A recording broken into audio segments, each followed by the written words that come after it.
Welcome to Charles Dickens' A Brain on Fire, a series that digs deep into the life and works of one of the greatest novelists of all time.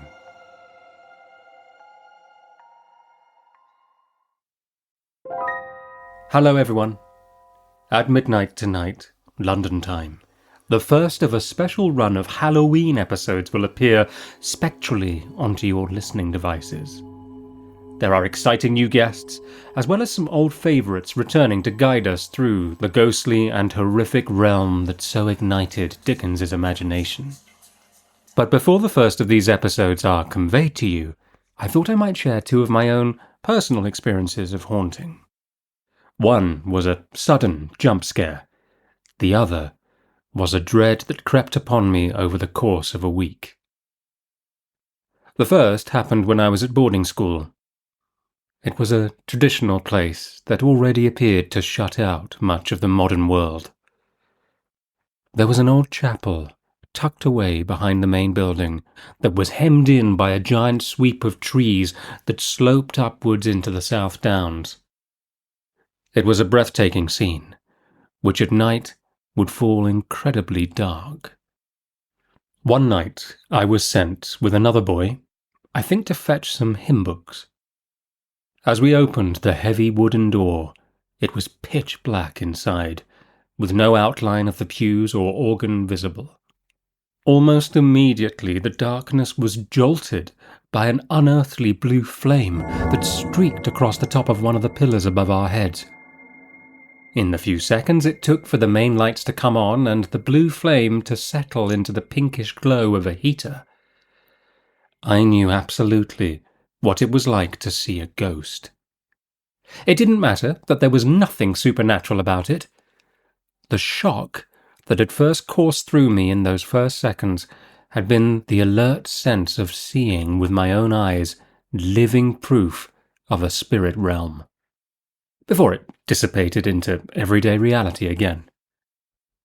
The other boy, who stood behind me, laughed, admitting that he had been freaked out by the same thing himself when he had come to the chapel after dark for the first time. The second haunting took place a decade later, though still when this present 21st century was 20 years younger than it is now.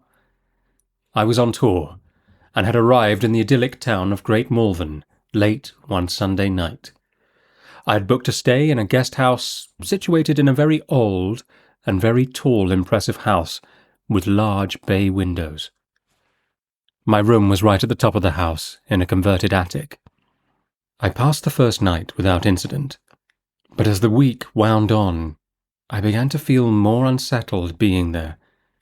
At night, I would wake to the sound of pipes rattling, thumping noises, or the sound of taps running in the bathroom. I would lie still and contemplate the grey moonlight that had spread across the furniture around me as I nerved myself to go into the bathroom and turn the taps off. To get to my room each night, I had to walk up a broad, twisting staircase with a large landing on each floor. Against the wall on each landing were floor-length mirrors that caught my full reflection as I approached them. I began to avoid looking at them when they would appear at the top of each flight of stairs, and by the end of the week I dreaded the walk up to my room in the dark where I had to pass them. It has occurred to me since that there might have been a light switch that I could have turned on to help me up to my room, but I never found it. On the following Sunday, when I checked out, I came down the stairs into the passage and saw a large guest book propped open. I decided to turn back a few pages to see what other visitors had written.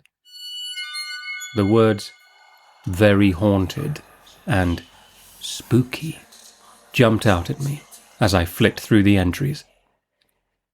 I left and never stayed there again. These two anecdotes reveal that I scare very easily and that the episodes that are about to follow might present a bit of a challenge for me. So wish me luck, and I'll see you on the other side. Thank you for listening to Charles Dickens' A Brain on Fire. If you're enjoying these episodes and would like to make a small donation towards the costs of producing them, please follow the link at the bottom of the description and you can make a donation there. Every coffee you buy makes a huge difference. Thank you ever so much, and see you next time.